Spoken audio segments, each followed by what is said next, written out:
ஸ்வாதிஷன். நம்ம ஸ்வாதி ஆர்கானிக் ஃபார்ம்ல இருக்கோம். ஸ்வாதி ஆர்கானிக் ஃபார்ம்ல இஎம் பத்தி நம்ம பார்க்க போறோம். இஎம் இருக்குல்ல, இஎம் பாட்டில் இதான். இங்க பாருங்க, இஎம் பாட்டில். இந்த இஎம் பாட்டில் கடையில ரேட்டும் கம்மி தான். இது 1 லிட்டர் பாட்டிலு. 100 லிட்டர் தண்ணி இருக்குல்ல, அது ஒரு டப்பால ஊற்றி இதையும் அதை கூடிய இந்த இஎம்ஐயும் அதை கூடிய மிக்ஸ் பண்ணி ஒரு கிலோ நாட்டு சக்கரை இருக்குல்ல, அதையும் மிக்ஸ் பண்ணி அதை மூடி வச்சிட்டோன்னா ஒரு 6-7 டேஸ் கழிச்சு அது தொடர்ந்து பார்த்தோம்னா இஎம் ரெடி ஆகிடும். அதுக்கப்புறம் நம்ம கோழிக்கு யூஸ் பண்ணலாம், மாட்டுக்கு யூஸ் பண்ணலாம், அப்புறம் மீனுக்கும் யூஸ் பண்ணலாம், கோழிக்கும் யூஸ் பண்ணலாம். கோழிக்கு சப்போஸ் என்னதுன்னா, இந்த கோழி இருக்குல்ல தண்ணியில் மிக்ஸ் பண்ணி வைக்கலாம், அப்புறம் சாப்பாட்லேயும் மிக்ஸ் பண்ணி வைக்கலாம். மீன் கோழிக்கு அது தண்ணியில் போட்டுட்டோன்னா அதே சாப்பிட்டுடும். அது சத்தாகவும் இருக்கும், மீனும் கோழியும் சத்தாகவும் இருக்கும்.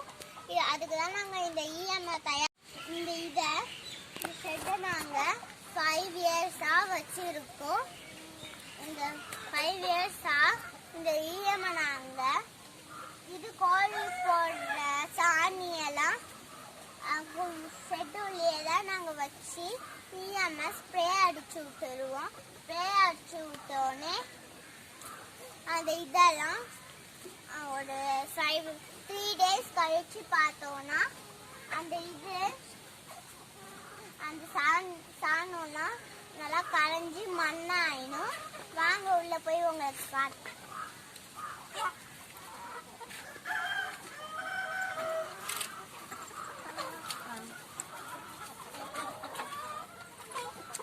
பாருங்க, 5 இயர்ஸா அந்த ஷெட் நீங்க க்ளீன் பண்ணதே இல்லையா?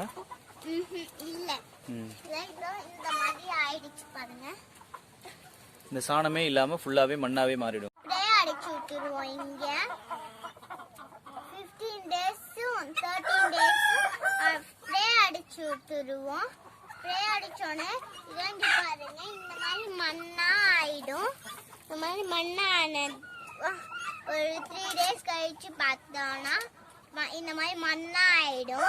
மண்ணானதுக்கு அப்புறம் தான் நாங்க இதெல்லாம் உங்களுக்கு எங்க வீடியோ இது இந்த ஸ்மெல்லும் அடிக்காது, ஸ்மெல்லும் அடிக்காது. கோழியும் ரொம்ப ஸ்ட்ராங்கா இருக்கும். வீடியோ உங்களுக்கு பிடிச்சிருந்தா லைக் பண்ணுங்க, ஷேர் பண்ணுங்க, சப்ஸ்கிரைப் பண்ணுங்க. தேங்க்யூ.